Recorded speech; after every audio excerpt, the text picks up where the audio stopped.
What's up, guys? Coach Gaglione here. So this is kind of our first attempt at like a true kind of training style kind of journey blog. If you guys have been following me on Instagram, if you're not following us on Instagram, definitely check us out at Gaglione Strength, G-A-G-L-I-O-N-E, Strength. I've been doing like a recap of like the week of training every Thursday. What kind of I realized on Instagram is you only see like a little snapshot of what we do, and in this case, like what I do in the beginning.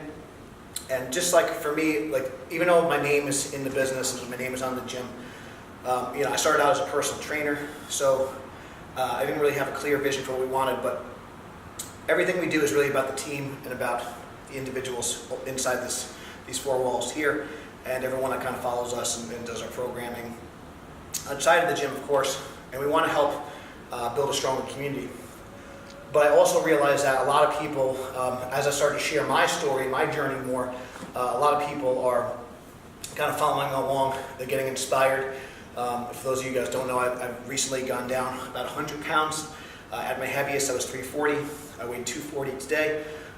When I started, my weight's kind of gone up and down. When I started, I was re-losing my weight again. I was 335. So, all time down 100 pounds since starting, about 95 pounds down.